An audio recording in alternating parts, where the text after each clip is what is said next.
72,000 நாடி நரம்புகளில் உள்ள கர்மாக்களை களைய அன்னை சகுந்தலா அவர்கள் நடத்தும் ஆன்லைன் முத்திரை வகுப்பில் இணைவோம். தொடர்புக்கு கீழே உள்ள எண்களை அணுகவும் அல்லது வாட்ஸ்அப் குரூப்பில் இணையலாம்.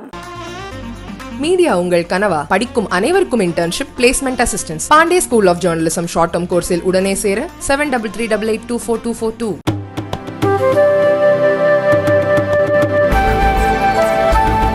நமது பிரதமர் கடந்த 10 ஆண்டுகளாக நாட்டின் வளங்களையோ சாமானிய மக்கள் வரிப்பணத்தையோ சுரண்டாமல் ஒரு மத்திய அமைச்சர் மீது கூட ஊழல் குற்றச்சாட்டு இல்லாத நல்லாட்சியை வழங்கியிருக்கிறார் என்பது நமக்கு பெருமை என்று பாஜக மாநில தலைவர் அண்ணாமலை தெரிவித்துள்ளார். இதுகுறித்து அவர் வெளியிட்ட அறிக்கையில், நடந்து முடிந்த மக்களவைத் தேர்தலில் பிரதமர் நரேந்திர மோடியை ஆதரித்து தமிழகத்தின் அனைத்து தொகுதிகளிலும் தேசிய ஜனநாயக கூட்டணிக்கு பெருமளவில் வாக்களித்த தமிழக மக்கள் அனைவருக்கும் இதயபூர்வமான நன்றி.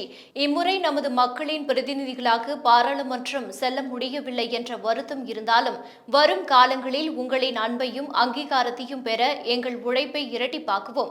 நமது பிரதமர் 10 ஆண்டுகளாக நாட்டின் வளங்களையோ சாமானிய மக்கள் வரிப்பணத்தையோ சுரண்டாமல் ஒரு மத்திய அமைச்சர் மீது கூட ஊழல் குற்றச்சாட்டு இல்லாத நல்லாட்சியை வழங்கியிருக்கிறார் என்பது நமக்கெல்லாம் பெருமை. மேலும் நாட்டின் உட்கட்டமைப்பு, விவசாயம், சாமானிய மக்கள், பெண்கள் மற்றும் இளைஞர் மேம்பாடு சார்ந்த திட்டங்களை செயல்படுத்தி இடைத்தரகர்கள் இல்லாமல் அனைத்து பலன்களும் நேரடியாக மக்களை சென்றடைய வழிவகை செய்திருக்கிறார். நமது பிரதமரின் நலத்திட்டங்கள் தமிழகத்தின் அனைத்து தரப்பு பொதுமக்களையும் சென்றடைந்திருக்கிறது என்பதை தற்போதைய தேர்தல் முடிவுகளில் தமிழகம் முழுவதும் பரவலாக கிடைத்துள்ள வாக்குகள் மூலம் அறிய முடிகிறது. மீண்டும் பாஜக தலைமையிலான தேசிய ஜனநாயக கூட்டணி ஆட்சி அமையவிருப்பதில் பெரும் மகிழ்ச்சி கொள்கிறோம். நமது தேசிய ஜனநாயக கூட்டணி தமிழக அரசியலில் தவிர்க்கவியலாத சக்தியாக தொடர தமிழக மக்கள் பெரும் ஆதரவு அளித்திருப்பது மகிழ்ச்சி அளிக்கிறது.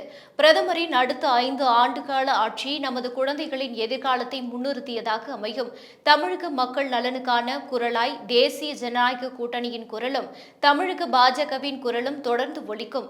தேர்தல் பணிகளில் தங்களை முழுமையாக ஈடுபடுத்திக் கொண்டு தன்னலமின்றி கடுமையாக உழைத்த தமிழக பாஜக சொந்தங்கள், தலைவர்கள், நிர்வாகிகள் மற்றும் தேசிய ஜனநாயக கூட்டணி கட்சி தலைவர்கள், நிர்வாகிகள் மற்றும் தொண்டர்கள் அனைவருக்கும் தலைவணங்கி நன்றி தெரிவித்துக் கொள்கிறேன். வரும் காலங்களில் நமது மக்கள் நலனுக்காக உழைப்பை இரட்டிப்பாக்குவோம். நம் உழைப்பிற்கு நமது மக்கள் நிச்சயம் அங்கீகாரம் அளிப்பார்கள் என்று அண்ணாமலை தெரிவித்துள்ளார்.